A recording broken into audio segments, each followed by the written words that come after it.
እዚ መደብ ሓንቲ ዓለም እዩ። ኣብዚ መደብ ብፍሉጥ ጸሓፋይ መምህር ኣማኑኤል ሳህለ ዝተጻሕፉ ጽሑፋት እናባኹም ነቕርበሉ ሰሙናዊ መደብ እዩ። ክቡራት ተኸታተልትና ነዚ መደብ ንምክትታል ወትሩ ሰንበት ናይ ንጎስ ሰዓት 11 ቅድሚ ቀትሪ ቆፀራኹም ምስ ሃርሞኒ ሜድያ ይኹን። ኣቕራቢ እዚ መደብ ንያት ሚካኤል ሰናይ ምክትታል። መሰል ወዲ ሰብ ንምዃኑ ወዲ ሰብ መሰል ዝበሃል ኣምርካበይ ከም ዘምጾ እዩ። ኣለዎ ድዩኸ? መን ዝሃቦ? ወዲ ሰብ ብጥንቲ ኣብ በረኻታትን ጫካታትን ክነብር ከሎን ንሓድሕዱ ድማ ከም ኣራዊት ክባላዕ ከሎን እቲ ብሓይሉ ንኹሉ ዘሰነፈ ሰብ እዩ መሰል ዝበሃል ኣምር ክፈጥር ዝኽኣለ ናይ ባዕሉ መሰል። መለኮታዊ ሓይሊ ስለ ዘሎኒ ማንም ከይትንክፈኒ ይብል ነይሩ። ሻማን ዝበሃሉ መራሕቲ ማሪታዊ ሃይማኖት ድማ እቲ መራሒ ካብ ኣምላኽ እተቐበሎ ሙሉእ ናይ ምንባርን ምግባትን ምዝራፍን ምእሳርን መቕታልን መሰል ከም ዘለዎ ገይሩ ንህዝቢ የእምኖም ነይሮም። በዝን ክንድዝን ድማ እቲ በዓል ስልጣንን እቶም ካህናቱን ነቲ ህዝቢ ከም ዘይናቶም ብምርኣይ ከም እንስሳ ዘቤት ገይሮም ይመርሕዎ ነበሩ።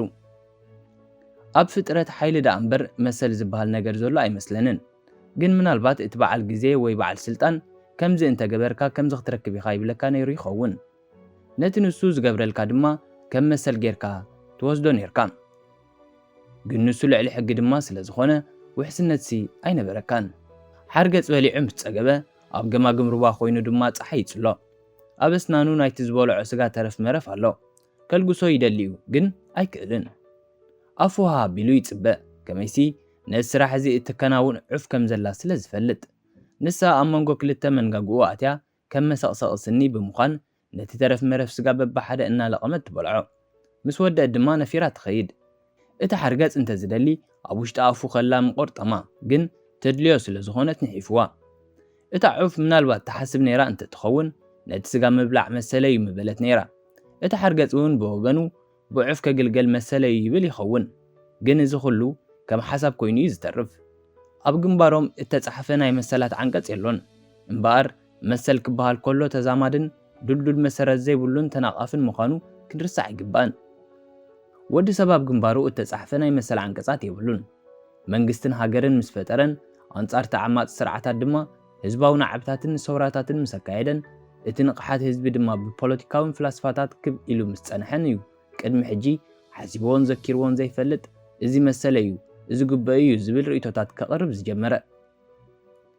ነዚ ንምድልዳል ገለ ኣብ ሃገረ ሽወደን ዝረኣኽዎም ስደተኛታት ክጠቅስ ይደሊ።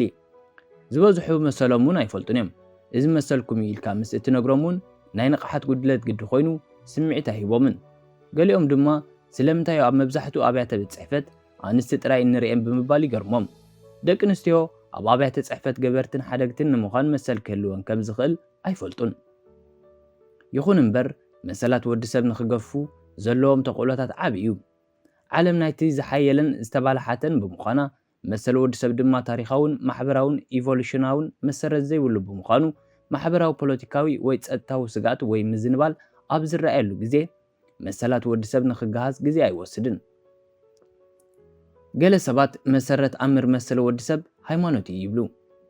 ኣምላኽ ኩሉ ዝኽእልን ዝፈልጥን ሓያልን ገባርን ሓዳግን ቅዱስን ምስጢራውን ብምዃኑ እቲ ንሱ ዝፈጥሮ ድማ ብመጠኑ ኣሰርናይቲ ዝፈጠሮ ባህርያት ስለ ዘለዎ ሰብ ክቡር እዩ። ኣብዚ ዓለም ድማ ክብሩ ተሓሊሉ ክነብር ይግባእ ዝብል ርእይቶ ኣለዎም። ነዚ መሰላት እዚ ምግፋፍ ድማ ምግፋፍ ክብሪ ናይቲ ብኣምላኽ እተደኮነ ሰብ ይብሉ። ኣብዚ ርእይቶ እዚ ገለ ሓቅታት ክህሉ ይኽእል ይኸውን ግን ጠሊቕካ ምስ ትምርምሮ ካልእ ኮይኑ እዩ ዝጸንሐካ።